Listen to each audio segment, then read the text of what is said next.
Tere, kallid sõbrad! Mul on hea meel, et täna meil siin Kiviõlis külas üks armas abielupaar, Mati ja Maie. Natuke võib-olla räägiksid iseennast. Ma saan aru, te olete juba aastad olnud jumala lapsed.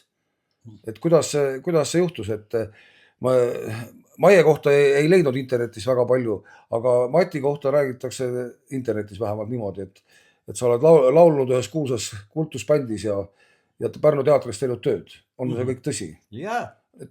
Kuidas siis nii kuulsast mehest korraga sai siis jumala laps? No ma arvan, et see algas päris juba sellest, kuhu perekonda jumal mind sündima pani, et see oli sõjajärgne aeg. Mul seda nagu privileegi ei olnud, et mul isa oleks olnud, isa oli kuskil, nagu ma olen saanud aru, see oli siis Made in Estonia, kui ta oli 18-aastane ja pärast seda ta kuhugi haihtus, ma olen korra teed elus näinud. Ema oli siis nagu tol sõjajärgse ajal ikka maalt linna tulnud inimene, siia-sinna kuuldused küüditamistest ja hirmuga pooleks ja kõik sellise segaduse keskel kasvas siis väike Mati üles. Mati kasvas üles Pärnu linnas? Jah, aga seal oli üks väga tugev punkt ja mis mu elu määras ja mida ma siis tegelikult sain hiljem aru, et mind pandi sündima sellisesse perekonda, kus oli vanaema oli usklik. Ja ma ei saanud päris pihta sellest ennem, kui ma vaatasin, et Kristuse laulikud Kristuse pildiga oli ja tal oli niisugune okaskroon ja mul oli nagu tõmme sellesse, jumal ju teadis kuhu, jumal teab kuhu perekonda ma sünnin ja see vanaema käis siis nagu vahest mööda tuba midagi ta podises, kust mina väike laps oli 4-5-aastane vanaema oleks jäetud, mida ta rääkis, aga hiljem siis juba kui ma oma suurte seikluste ja enese teostamiste ja igasuguste ambitsioonide keskel siis juba lendasin näoga vastu seina, siis tuli välja, et need vanema palved said mu kätte. Ja kõige rohkem said nad mind kätte siis Krimmis, seal Katariina lossis. Ma seal üleval tegin oma harjutusi hommikuti ja siis ma korraga tundsin ja jumal andis ka ime, saatis mulle kohe missionärid, Norra missionär oli üks ja teine oli soomlane. Mis aastal see siis oli? See oli siis, mis ta oli, 83 või 4. Ja siis olid juba Norra missionärid Krimmis ootamas sind. Ta tegigi nii ja see oli tunnistus, tähendab see Norraks ütles, et siin on küll praegu jumala vaim ja see nagu selle kinnituseks tuli lindas lind mööda ja lasi talle näkku. Tunnustähe peale. Ma just nägin hiljaaegu ühte nagu lugu, et keegi Itaalia vanaproua ei olnud nõus oma maja müüma ilma tunnustäheta. Ja siis ostjad tahtsid väga osta, aga nad ütlesid, et ma ei müü, tunnustäht ei ole, siis tuli lind ja täpselt sama asja tegi ja siis ta ütles, tunnustäht on sündinud, ma müün nüüd teile, et olete õiged. Need olid Norra ja Soome missionärid, ma sain hiljem nendega siis tollaegses Leningradis kokku ja neil oli kohe, mina olin nagu selline hästi avatud tol ajal ja ma olin juba nagu ma olin täielikult alkoholis, nii et mul oli juba väga raske nagu bussiga sõita, ma maks nagu valutas, kui buss tegi pump. Aga mis keeles sa nende inimestega rääkisid? Nendega ma rääkisin juba, tähendab, jumal oli mind kaineks teinud ja ma hakkasin juba nagu korraga endast inglise keelt õppima, ma sain väga hästi aru, vaim viis meid kokku, seal ei olnud absoluutselt kahtlust ja siis ma sain aru, et vanaema palved olid mind kätte saanud, nii et siin on inimestele kindel lootus alati, et ka surnud ja veel olevate vanaemade palved ja vanaisad palved võivad minu puhul näiteks, ma tean raudselt nüüd juba tagantjärgi vaja. Et tundub, et Jeesul oli järjekordselt õigus, kui ta ütleb, et alati tuleks palvetada, mitte ära tüüdida. Amen. Amen selle peale kallis on. Et sa kunagi ei tea, et jumal teab aega ja tundi, eks ole, et ma olen võtnud sealt eeskujuks, ma palvetan oma laste eest, oma laste eest ja ka veel nende laste eest, kes ei ole sündinud. Sest ma usun selles. Sa oled ise selle palve vili siis, eks ole. Et jumal valmistas ka teed, et sa hakkasid, see ei olnud ju normaalne, et endises Nõukogude Liidus keegi oskab inglise keelt.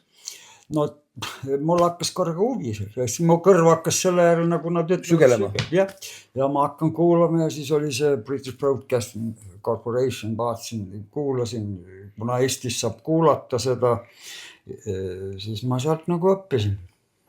Minul oli selline lugu, mina õppisin koolis saksa keelt ja ma 2+ vahel tean seda, aga ja kui ajad muutusid, kõik inimesed hakkasid inglise keelt kõnelesid, kes tulid nagu siiapoole ja minul ainult inglise keeles pea valutas.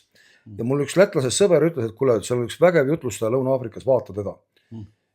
Ja ma suure skepsisega hakkasin seda inimest nagu vaatama. Inglise keel oli tema emakeel, aga emakeel oli afrikaans, aga siis ta nagu rääkis lihtsamalt inglise keelt. Ja see, mis kõik seal toimus, oli nii huvitav, et ma mäletan peale mitmendat jutlust, mida ma vaatasin, ma tean isegi, kui klõps käis. Et ma hakkasin aru saama, millest ta rääkis. Jah. Ja see oli kogu mu inglise keele kursus, et sul oli samamoodi lugu. Aga Maie, kuidas sinuga on olnud? No, kui ma siin Matit kuulasin, alati ma ütlen, et kuidas sa Jumala juurde tulid, ma ütlen, et Jumal lihtsalt kutsus. Aga mul tuli meelde, et vaata, me elame korrusmajas, allkorrusel mu ema ja isa elasid ja mina teisel korrusel. Ja ema juurde tuli elama tema ema, kes oli juba oma elu lõpufaasis ja hakkas nagu surema haigusesse. Ja külas hakkas käima ema õde, kes oli elanud perest lahus, aga oli kasvanud üles usklikus peres. Mina ja mu ema isa Jumalaga üldse pistmist meil ei olnud. Ja siis see ema õde, kes hakkas käima oma ema juures palvetamas, siis nad palvetasid ka meie eest. Ja ma arvan, et see oli ka minu saatus sellepärast, et just selle ajal hakkasin mina ka Jumala vastu huvi tundma. Ja ema sai usklikuks ja mina hakkasin kirikus käima.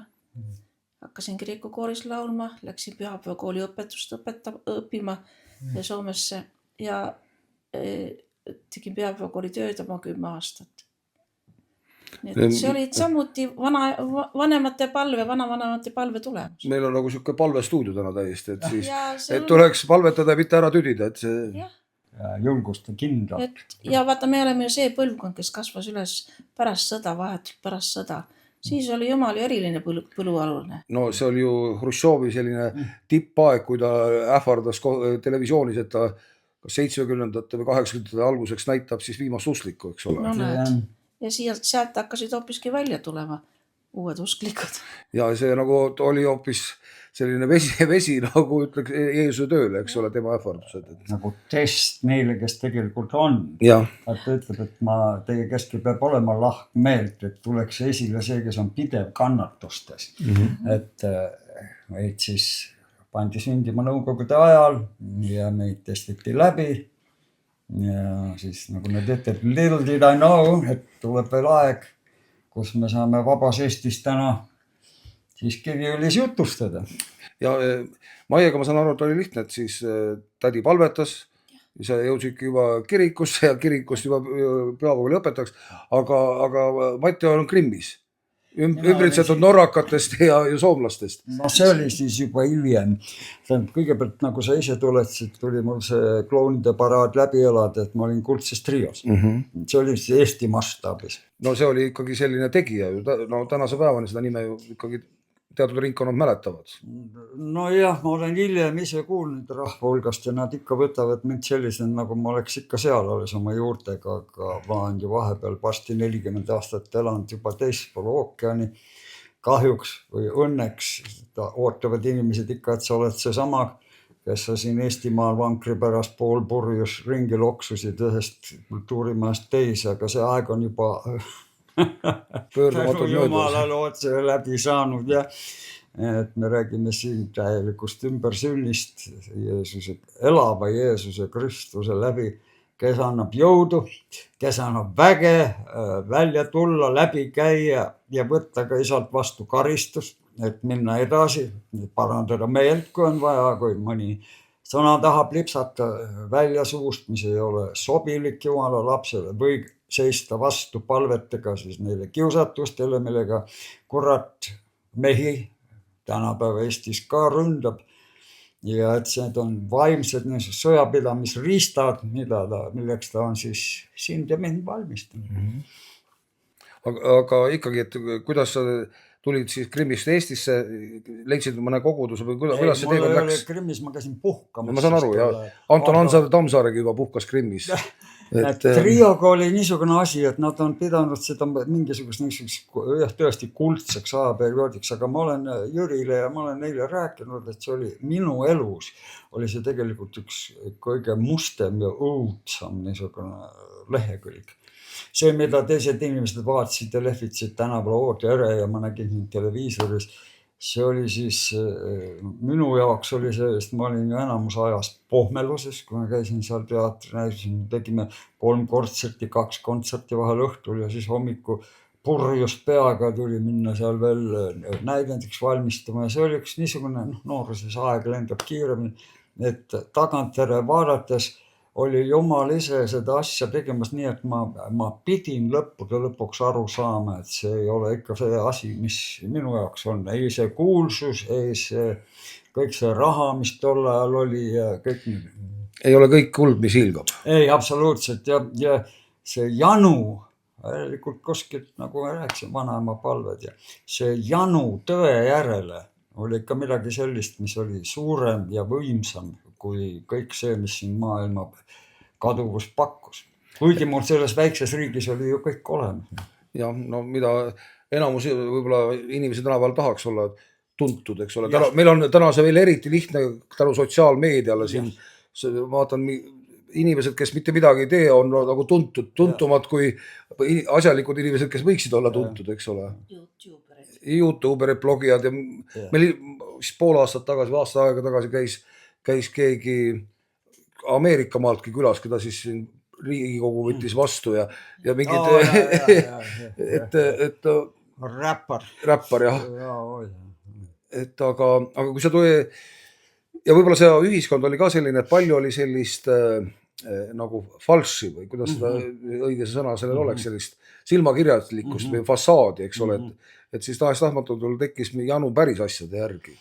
Absoluutselt, täielikult, sest eks ole ju kiusatus oli olla ju ja saada ja kui sa oled 20. aastates ja 30. aastates, sa tahad väga ennast ju niimoodi täiendada ja ennast teostada ja mul läks see läbi terve Venemaa lõppude lõpuks, kui ma läksin veel Harmooniasse tööle, tegin seal oma väikse programmi 8-9 minutis ja näitasin neile ja apelsini kooseisus olin, mõtlesin jalgu kaela taga ja tegin oma lolle trikke seal Uurali mägedest kuni Tšeljabinskist kuni kõik need suuremad Vene linnad läbi. Ja oli ju seda kuulsust ja oli 1000 plaksutamist ja oli ka isegi Leningradi jäähallis oli siis väike Eesti Mati plaksutati 1000 poolt tagasi, siis ta pani omal jala kaela taha ja inimesi naerma. Ja niisugused fenomenid olid, aga see siis... Kas see Mati Nõude laulis siis seda karulaulu ka? Ja me koos käisime ühes trupis olime ja see ikkagi, ta ikkagi lõppude lõpuks ei ammenda. Siin ei see käteplaks, ei see mina olemine ja kõik see suur tulemine ja minemine ja siis tahta olemine, ta ei ammenda lõpuks Jumala sõna. Ja üks ainus, ma räägiks võib-olla, mul oli ainult üks ainus sõna sisse jäänud.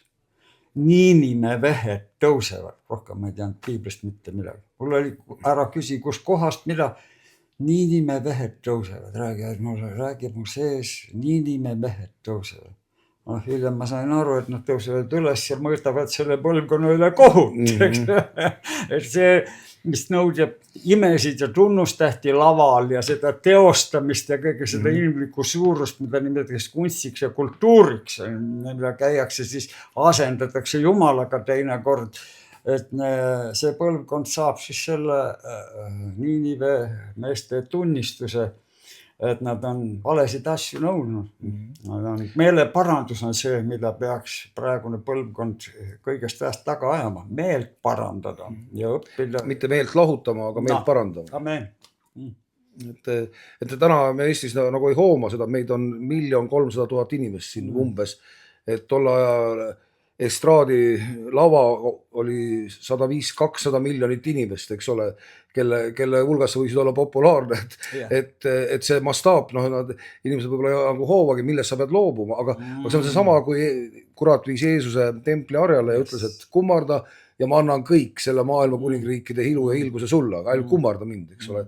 Et me võitlus käibki selle pärast, keda me kummardame. No mõtle nüüd ise, kui sa oled harjunud käima hästi riides ja kui sa oled nii esineja lava peal ja sa oled ära pämperdatud plaksutustega ja kui sa oled koos nende truppidega, kus oli tolleaegne Pugatšova ja kõik need Vene superstaarid ja siis korraga, mis Jeesus tuleb ja võtab üle, sul peab olema midagi reaalset, et sa jätad selle kõik maha. See peab olema reaalsem kui see aplaus, mis kõlab õhtuti. Aamen, see pidi olema see eneseväline eputamine ja esile tõstmine pidi siis Jumala tõega nii asenduma, et see on tänaseni jäänud ja sellest hammasrattast tulla, Viktor pole teab. Need on tõsised elamused, mida inimene nagu isiklikult südames peab läbi elamas. Sa võid rääkida teistele kui palju tahes, aga see oli väga tõsine elamus, usku tulemine. Aga sa tulid usule ja siis sa pidid loobuma kõigest sellest, mida siis see maailm pakub. Mul läks üldse kõik see asi täiesti pea peale ja siis tuli Ameerika Ühendriigid nõukogude aja lõpus. Kuidas see võimalik oli? Siit ei saanud ju väljagi. Paljud ju tahtsid ja unistasid ja mõned tegid isegi varastasid mootorpaadi mootori ja proovisid ära minna ja mõnel õnnestus, aga... See on hästi huvitav küsimus, ega mina nii väga. Mida ma tahtsin oli siis, et ma tahan sellest neetud ateistlikust riigist välja minna. Et see ei ole, ma vaatasin Tallis elades ringi ikka aastaid, kuidas inimesed käitusid, kuidas eestlane eestlase vastu, niimoodi, kuidas suhtusid üksteisesse ja kui ma olen juba usku tund, siis püha vaim teeb midagi niisugust, nagu nüüd ütled heebrea keeles kadosh, et ta eraldab sind ja hakkab puhastama sind, eks ole, et need vanad rokased, kadunud poja, seakõnad ja need hakkavad ju ära asenduma kõigega. Sa hakkad pühitsema, sa kuuled inimesi juba uuesti sündinud jumala lapse kõrvadega, mis nende suust välja tuleb ja vaatad nende liigutusi siis ja see asi muutus näiteks eestlaste puhul. Ma olin nüüd siis käinud juba Vladivostokis, ma olin juba käinud kõik Vene linnad läbi ja siis tulin Eestisse tagasi ja vaatasin seda rahvast ja mõtlesin, minul ei ole selle rahvaga enam midagi tegemist. Jälle väga isiklik asi ja pärast siis ma pidin pisarates nutma, kui ma lugesin seal prohvetite raamatut Reitsi, et ma olin ikka päris karmilt puusse tegelikult pannud, ma olin ennast kõrgemaks tõstnud, kui tegelikult ma olin. Ja siis ma pidin meelt parandama, et teistele meelt parandust jutustada täna. Et see muutus oli nii suur, et ta viis teise kraavi all. Absoluutselt. Ja sealpool oli niimoodi, tuli hakata nõude pesemisest pihta. Kui siin oli niimoodi, et siin tuli aplausiga ära tehtud pehmeks ja see oli tähelepanu keskpunkt, siis seal oli vastupidi, sa leidsid ennast päris algusest peale. Aga te läksite koos siis või kuidas teie teekond oli? Meie saime siis, ma ei räägi. Me saime tuttavaks 24 aastat tagasi. Ja Mati oli juba selleks ajaks olnud päris kaua Floridas. Ja me saime tuttavaks interneti teel. 2 eestlast leidsid Floridast interneti teel ennast üles. Ja huvitad jälle Jumal. Jumal viis kokku. Mina poleks ju kuskilt teda osanud leida. Ma poleks kuidagi osanud tahtagi Ameerikasse või Floridasse. No minul oli tõmme kuulutada ja ma ei läinud sinna Facebooki ja chat-ruumidesse niisama. Ma läksin kohe niimoodi, halleluuja, amen, ja läksin sisse, hakkasin õhtul, kui ma tulin tööd, panin klapid pähe ja see on see vaim, mis sind, see võidmine, mis su sees on, ta ei lase sul rahul olla ja higisena pärast tööd hakkasin kuulutama. Oli neid, kes ütlesid, no Mati, tere Mati, me tunneme sind, kust me saaks piibleid, ma ütlesin, ma olen siinpoolne ja teine igas. Oli neid, kes sajatasid ja need visake ta ometi välja siit, mis Jumala sõna ta meile räägib siin. Ja siis korraga tuleb keegi ja ütleb mulle, halleluuja, halleluuja. Ja eestlane ka veel. Ja räägime, kus sa siis oled? Ma olen New Yorgis. New Yorgis ja siis mõtlesin, no ja. Ja räägime mõnda aega ja tõesti tuleb välja, et ta on usklik inimene. Mõtlesin, täna mulle number, ma tõmbasin siis traati sinna, tema on seal läbi nende Karoliinade ja kõige nende Georgiade seal üleval, külastas oma poega tol ajal. Ja kui me helistasime ja palvetasime lõpus, see pani asjad paika. Ja kui see naine palvetas, ma ei oska sõnadega kirjutada, ma sain aru, et siin on tähendab, see on nüüd real. Tõeline. Päris. Siin on. Tähast me jäämegi kokku. Alguses helistasime iga hommikul. Nii et kui mina pidin üles tõusma Tallinnas, siis Matja helistas mulle ja siis kui tema pidi üles tõusma, siis ma üritasin ka helistada, aga vahel ma unustasin ära. Ta oli kui üle. Aga ma kuulan sind ja mul tekkis üks küsimus, et paljud inimesed nagu läksid omal ajal ka ära Eestist ja see oli selline kampaania, lahkume saata laujärje eest aga kahjuks ma pean ütlema, et mitte väga paljud neist ei ole säilitanud seda tulisust, mis oli sel hetkel. Kuidas sina säilitasid selle tulisuse? Et sa tänase päevani usud, et Jeesus on ainus vastus. Need asjad hakkasid pihta nii, nagu nad elus on, et paljud tahavad, paljud on kutsutud, vähesed valitud. Ja kui me seal otsast saime, siit otsast juba saime lennukisaba lahti, siis lennukis hakkasid juba hoopis teised hääled tulema. Ja kui me maha saime seal pool, siis tuli välja see, mille peale alleluujatati, käsi pandi püüdi ja siis keeltes räägitis selja peale maha ja kõik need nagu tollal 80. lõpus olid need elusõnas ja kõik. Siis hakkasid inimesed millegipärast, igal ühel oli oma probleemid, kes sai tööle, siis tuli ju iseseisvat elu uuesti alustada, siis tulid need kõik see uue ühiskonna koormad, dollarid, asjad, mida see Nõukogude ajast tulles kapitalismi sai tähendab mitte midagi, see kiskus paljusid eemale, pluss rutiinist kokku käimine, lihtsalt sul ei olnud ainult nii palju tuli alustada, sul on aega. Aga nüüd oligi see määr, mis sees oli.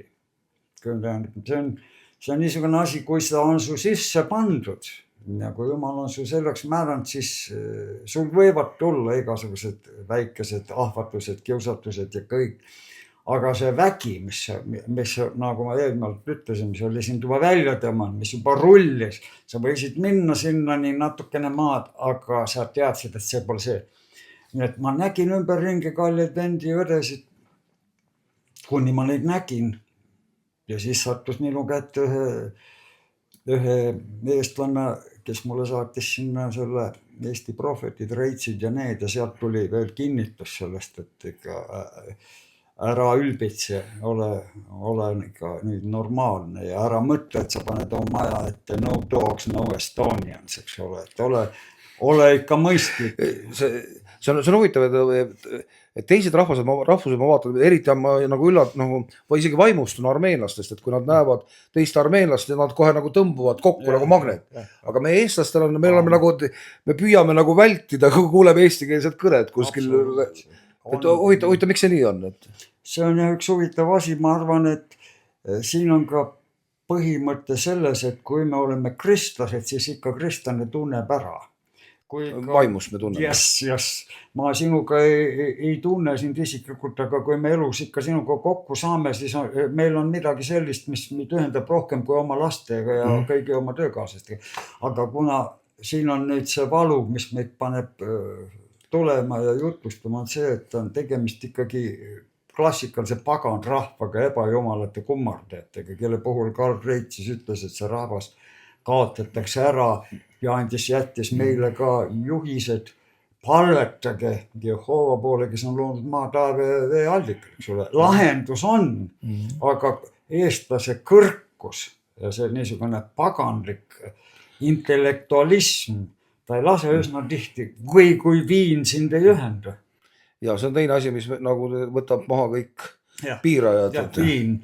Et kui sind ei ühenda, kui sa tere, saame kokku ja kohe on sinu anekdoot ja minu tegemine ja aga kristlasena sa ju sellist kontakti ei otsi, siis mis sind ühendab selle eestlasega, kes ütleb, mis jumalast sa räägid, milleks mulle see ka veel. Aga sa leidsid siis Floridas endale koguduse, või sa olid nagu üksik hunt? Ma leidsin, ei no mul oli kohe alguses, jumal pani kõrva, kõigepealt hakkas huvitav, oli teekond, et mul hakkas juutidega hirmsasti vedama. Nii et ta nagu ise... Aga sa elasid Floridas Miami's? Ei, ma olin Washingtoni osariigis. Kõigepealt olin Idahos. Aga kuna Janu oli nii suur Ameerika tundma õppimisel, et ma sain siis ööd ja päevad tööd tehes esimese uue auto ja sõitsin siis ära Washingtoni osariiki ja seal ma juba kohtusin. Mis linna sa siis sõitsid? Seattle. Seattle'isse, no see on ju kõige liberaalsem paik, mis võiks olla.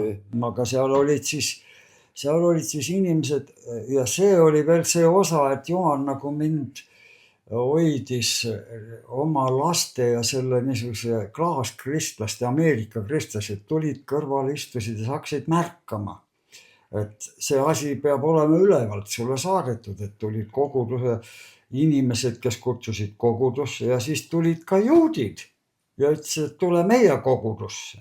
Ja ma läksin sinna tol ajal ja nad olid kristlased, mitte messiaanikud, kus me praegu käime. Nii et seal oli kuidagi ümbritsetud, sa ei saanud, sest vaata, sa oled nüüd vaimus lahti, sa tead, et miski asi ei ole enam juhuslik. Ja kui su juurde tuleb siia ja see ütleb, annab sulle nagu märku, et seda ja teist, nii et ma olin ümbritsetud. Teine asi oli...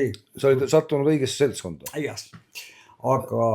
Jumal sõna ütleb ka, et halvad seltskonnad rikuvad häid kombeid. Aga Jumal ise hoidis, sest mina ei valinud, mul ei olnud aega, ma pidin ööd ja päevad tööd tegema, aga ta pani mu kõrvale inimesed ja viis mu kogudust. Aga Floridasse tulles oli asi hoopis natukene teistmoodi. Seal tundus olevat nii, nagu Jumal oleks mind maha jätnud täiesti vahepeal. Et sa ootad, et ka keegi tuleb, aga nüüd oli siis ilmselt see periood, kus mis pidi hakkama siis nüüd see tõsine test peale. Et mis sa teed nüüd ja kuhu sa valid ja kas sa jääd ja miks sa jääd ja miks sa ei taha jääda ja need niisugused testid, need tavalised Jumala lapse. Ja seal oli, me leidsime siis Paramount. Ja enne seda ma käisin ka juutidega jälle. Juutide koguduses oli, mis veel ei olnud, aga juba olid ja oli 90ndate algul me käisime, siis hakkas ju see messiaanlus Ameerikas peale ja siis me käisime nagu, mul oli kohe, ma ära küsin, miks siiamaani on tõmme kontakt juutidega. Nii, et sina usud, et tuleb paluda rahu Jeruusalemmale? Amen! See hääl, ma imestan täna isegi kogudustes nagu tõstab pead, et need juudid ei olegi ikka päris juudid ja Iisraeli riik ei ole ikka päris Iisraeli riik ja et sina nagu ei usu seda juttu?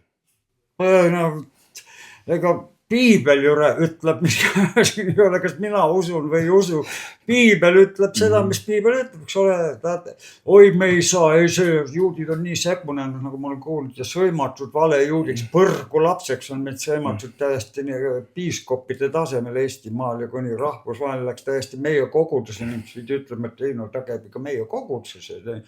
Aga mina usun, et Iisrael on kutsutud Piibli järele ja võib-olla juudid isegi ei usu seda, aga mina usun, sest seal on Jesaja, Jeremia, Ezekiel, Sakaaria, need ju kõik räägivad Kristuse tagasi tulemisest. Sa ju tead, millest ma räägin. Ja, ma nagu mõtlen, et ei ole ühtegi teist riiki maailmas, kellele oleks antud Jumala sõna alusel piirid. Ja see tänane Iisraeli riik ei ole mitte isegi nendes piirides. Eks ole, seal enamus on veel saavutamata. Ja kui ma mõtlen seda kohta Apostlite tegude 17. peatükis, kui ta ütleb, et on seadnud riikide ja rahvastele ajad ja rajad, et nad otsiksid teda, siis just millest me täna oli ka natuke juttu, et kui meie eestlastena siin, meie riik algas Tartu rahust. Ja et siis see on, ja sellest me tahame mitte, aga see on meie alusdokument, eks ole. Esimene riik, kes meid tunnistas, oli Nõukogude Venemaa, nii kummaline, kui see kõik ei ole, aga see täna loobumine Tartu rahust, see oleks nagu loobumine oma iseseisvusest. Et aga kui me ei usu, et Jumal on andnud Iisraelile oma territooriumi, siis meil puudub igasugune alus uskuda, et Jumal on andnud Eestile oma territooriumi. Et me saime nagu seda oksa, millele me istume, kui me ei usu, et Jumal on andnud Iisraelile selle maa, mis ta on andnud. See on, ma ütleks, et see on üks sõna, millest ma olen hästi aru, see on automaatne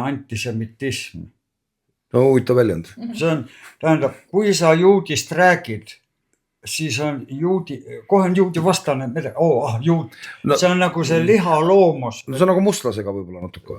jah, umbes midagi taolist. Laske koer lahti või, Ja. või uksed lukku, et aga seda ma lugesin ja ma vaatan Amir Tsarvati eriti ütles, et automaatne antisemitism, et oot, sa küsisid, inimesel on esimene reaktsioon on lihaloomus, mis on mul tegemist juutidega ja vaata, mis nad on kõik teinud ja Rothschildid ja kõik need, mis need, neil on automaatne antisemitism, üks potentsiaal on inimeste sees kohe vaimne. Ja kuidas sa talle ütled, et Iisrael oli sinna pandud või et see oli, ei, nad on ju nii segunenud ja mis on nalja teed, on ju. Aga ega sellest ei ole pääsu, et ikkagi Jeruusalemmest tuleb palvetada ja tuleb õnnistada, et sa oleks ise õnnistatud. Et need, kes armastavad seda linna, saavad ise õnnistatud. Kui ma nüüd lähen ja ütlen, et otsige esiti Jumala riiki ja tema õigust ja kõike muud antakse peale ja kui ta ütleb mulle, et armastage Iisraelist ja saate õnnistatud, miks ma siis loobun sellest? ja kuidas see siis, kui valikuline? On. Et see lause mulle meeldib, see lause mulle ei meeldi, eks ole. Me oleme siin niimoodi Matiga rääkinud, Maia on vaikselt kõike kuulanud, et siis teil on nagu tasakaal, et siis on niimoodi, või kuidas teil nagu peres on, et Maia ongi rohkem kuulaja rollis või on? Vot täpselt nii. Nii ongi täpselt. Nii, jah. Mina ütleks. Tal on tarvis, et keegi kuuleks teda. Muidu ta ei saa ju rääkida, kellele ta räägib. Alguses vaata, kui sa küsisid, kuidas moodi mina Jumala juurde tulin või siis kuidas moodi me alguses kokku saime, et ega me võib-olla polekski jäänud kokku, kui me oleksime lihtsalt inimlikult tasemel jäänud. Sellepärast need pikad telefonikõned, mis tema oli Ameerikas, mina olin Tallinnas, need olid põhiliselt piibli uurimised. Lugesin mingeid kohta, siis ta hakkas seletama. Ja ta tõi selle piibli mulle ellu. Siis minu jaoks oli piibel, nagu piibel, eks ole, inimesele. Et sa loed juturaamatut hoopis teistmoodi, kui sa loed piiblit. Absoluutselt. Aga kui see piibel sulle ellu ei tule, lahti ei tule, no siis ta ongi juturaamat. Ma pidin ohverdama kohutavad telefoniarved oli. Kas sinu pärast mõeldi Skype välja või? Ma ei tea, võis olla küll. Annaks jumal, et see oli see armastus. Aga nüüd te saite kokku ja Skype pandi kinni, et siis on nagu asi lõppenud. Skype. Kivi oli. Pole enam tarviski seda Skype. Ja nüüd möödas, et siis. Ta ütleb ju, et noorus on kaduv ja ilu on kaduv naistel, eks ole. Petlik isegi. Ja petlik see on. Aga naine, kes Jumalat kardab, seda tuleb austada. Ma võtaks ka võimaluse, kui sul on mõni minut, ma ütleks, et see naine on lihtsalt imeline, mis on olnud. See on rohkem, kui ma üldse oleks suutnud reaalselt arvata, et üks Eesti naine võib selline olla, minusugus. Aga kuulata ja areneda niimoodi. Tänu sulle, suur tänu sulle. Okei. See on väga tore teid niimoodi vaadata kõrvalt, et siis, aga kuidas te kodus ikkagi räägite Floridas Eesti keel. Eesti keelt? Aga unenägusid näete mis keeles? Eesti unenägudel ei ole. Oleneb unenäost. Mina, kui ma olin Nõukogude armees, siis ma ühel hetkel märkasin, et ma näen unenägusid vene keeles. Ja see oli väga kummaline tunne, et sa saad aru, et see ei ole see loomulik osa, aga sa näed, et see unenägu toimub vene keeles. Et teil nii selliseid kogemused on olnud. Siis inglise keeles või? Minul on, kui ma päris aktiivne see asi, vahest on poole ööni ja ülistamised ja palbed, eks kui sa oled Jumala vaimutempel, siis ikka tõsiselt, kui sa oled tõsiselt, siis hääl su sees räägib öösel ja päeval ja tuleb aegu perioodi, kus päris inglise keeles ülistamised tulevad ja niisugused asjad, ilma et keegi kõrvalt kuuleks, vaid see vaim nagu püha vaim annab, nagu sulle on siis vene keeles, et hakkab inglise keeles vedama ja veab ja see on lõputu, tundide viisi võib see kesta. Ja see on, me võiks rääkida tundide kaupa, kes neid kõike jõuab siis kuulata ja vaadata, aga see on nagu mõni küsimus veel, et kui te elate, ma saan aru, te elate osa ajast soojas Florida päikese all. Liiga palju ei ole päikest. no sama palju kui siin suvel. see on praegu Florida talv. Jah. Siis kui mõned ilusad ilmad siin on. No te teetegi niimoodi, et päris suve te võtate... Jaa, päris suve me seal ei ole. Seal ei ole. Meil oli algul 2 kuud ja niimoodi maksimum, kust me tulime. Ja siis me käisime usinasti mööda kogudusi, kas vaata, sest meie generatsioon on veel pastorid nagu sina ja need, aga kui uus tuleb, nad ei tea neid nii palju. Aga siis oli, tähendab, Jumal viis meil nüüd edasi, nii et me oleme praegu kõik tänu Jumalale varustatud, et me saame 6 kuud olla juba 3. aastat. Aga kui sa tulete Eestisse, et siis te nagu, teil peaks olema nagu selge pilt näha, et kuidas asjad on nagu liikunud, kui sa oled nagu ruumis sees, siis sa tihti ei saa aru, et milline lõhn siin ruumis on, eks ole, et kui ta avad ukse, siis ta tunned, et mis on teisiti. Ja mis tunde, et teil on nagu on selle? Nagu kui sa oled käinud näiteks ütleme seal Pärnus ja Tallinnas ja tuled kogudustest, kus ta tavaliselt käinud, väga hästi näed seda, mis on sündinud. On see paremuse või mitte väga? No paremuse mõttes ma ütleks on nii palju, et kogudus on muutunud materiaalsemaks. Heaolu rohkem tuleb, eks ole, mugavad asjad, kõik. Need on Lätist. Neid ei Latvia. Aga vaimsusest ma näen, et nagu ega nüüd küll ei paista sellised suuri hüppeid olevat. Noh, on ja Lootuse külad ja sellised asjad, mis nagu peal ei olnud võimalik. Aga kogudustes ma küll ei näeks, et oleks, sest me palume ise, et me oleksime ise meeleparanduse ärkamise tööriistad, et meie kogudused Eestimaal oleksid meeleparanduse ärkamise tööriistad, sest me näeme, et materialism, see, kuhu Jumal on meid viinud, kapitalismi, mis on teinud sealsete megakogudustega ja sealsete kristlastega, mis on see päris algkristlus, nüüd võrrelda seda, kui suur on su kogudus ja selle järele kristlust mõõta ja need on niisugused asjad, mis nagu sealt poolt ookeani on hakanud siia kanduma. Nii et need 80. aastate lõpu, 90. aastate algus, edu ja kõik see niisugune kristlus, need on hakanud kuidagi niimoodi võtma maad, et see on nii ennast salgavaks saanud, et niisugune manitsemisel ja meeleparandusel kutsumine on seesama nagu algas sellest Wilkersoni aegadest, kui tema kutsus oma rääks, teda ei kutsutud enam. Ennem seda oli kõik okei, kõik oli tore, aga siis hakkas juba see kristlik televisioon, kristlik raadio hakkas ja kui patust rääkimine tänapäeval Ameerikas, are you kidding? Meeleparandust rääkima, are you kidding? Need Wilkersonid, need vajusid kõik ära.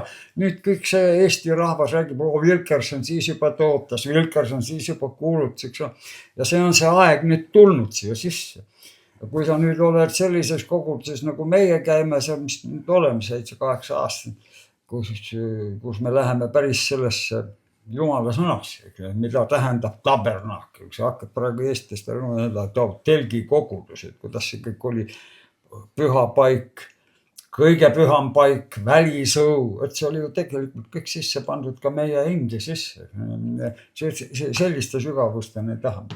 Inimesed ei taha enam siin maal kuulata. Nii et ma ütleks oma arvamusi, Jumal anna mulle andeks, et õpetuslik kristlus on jäänud niimoodi nagu lapse kingadesse. Kängu ja see on minu arvamus. Aga Ameerikas? Meil on niisugune kogudus, sest algus sai ju väga palju läbi käidud maiega igal pool. Me oleme jäänud just sellesse, mis on see messiaanlus, kus meile räägitakse, et ükski nimi piiblis ei ole ilma tähenduseteks, kuna heebrea keel on niivõrd rikas. Ja et kõik see, mis kristlane või niisama sa loed üle, sa pead, sa parem ole lahti, võtta vastu, mis Jumal tahab sulle anda, sest iga Jumala sõna läheb täide, iga see, mis ta on see täpe. See läheb, iga pisem Jeesus ütles. Et selle tasemel me saame nii tugeva, nagu tahaks jagada inimestele, et ei räägi, millest sa räägid, eks. See on meil nagu see see on meile nüüd sisse läinud aastad, me käime 3 korda nädalas kirikus, sellest teeme 2 korda ülistust ja kui me siia tuleme, siis me kuuleme midagi taolist, nagu oleks 80. aasta lõpulikku, üsna tihti. Ütleks nii, kui sa küsisid, pikalt rääkisin. Nii ta siis oligi selline nägemus. Et aga oleme sellisel ajal, kus muutused käivad nagu hästi kiiresti ja sellised, mida nagu isegi ei oskaks ette kujutada. Mõni aeg tagasi maailm läks lukku, siis nüüd on sõda, keegi ei tea, mis järgmiseks, eks ole, ebastabiilsus. Et mida sa tahaksid öelda nendele kuulajatele, vaatajatele, kes täna meid vaatavad, et kuidas leida kindlus ja rahu selles olukorras? Keset kõike seda, mida inimkond otsib ja mida me ise oleme otsinud ja eriti Eesti noorem põlvkond, et tuleb ikkagi kõige lihtsamal viisil, tuleb otsida esiti Jumala riiki. Mida see siis nagu tähendaks praktiliselt? Praktiliselt tähendab seda, et me oleme kutsutud, me oleme vaimsed olendid, me oleme kutsutud otsima midagi, mis ei ole siit maailmast, sest meie suitsutaoline elu on väga-väga lühike. Igavik on pikk, igavikuline. Nüüd läbi tuisates sellest maailmast, ema-üsast kuni viimase hingetõmbeni on Jumal kutsunud meid otsima midagi, mis ei ole siit maailmast, mis on teisest reaalsusest, mis on sellest, mis on igavene. Nii et kui ta ütleb otsige esiti Jumala riiki, siis söömine, joomine, kõik need ebajumalate kummardmised, olgu see haridus, kultuur või iseenese teostamine, see sisuliselt ei ammenda. Nii oli ka meie jutu seeskäik, mida ma olin läbi proovinud, nii nagu Salomon proovis kõike läbi. Kõik oma läbi Jumala tarkuse ta proovis, kuni ta jõudis tagasi selleni, et otsige jälle seda sama, olge osaduses Jumalaga. Otsige tema õigust, sest maailma õigus on täna selline, homme tolle sugune, otsige Jumala õigus ja seda kõike muud, mida inimesed otsivad, seda antakse teile siis kaasa. Et nähes siis noort Eesti riiki, uut põlvkonna kasvamas, ma ütleksin, et samad vanad head sõnad, mis enne minu sündi tõid inimesi Jumala juurde, otsige esiti Jumala riiki ja tema õigust ja kõike muud antakse teile pealegi. Ma arvan, need on väga head sõnad ka tuleviku ja kõige suhtes, mis on tulemas, et kui me otsime tema riiki, siis Jumal kannab hoolt kõige muu eest. Aitäh, Mati ja Maie, et te võtsite selle aja ja jagasite natukene oma südamest. Aitäh vaatajad, kuulajad, et te olite meiega. Olge õnnistatud.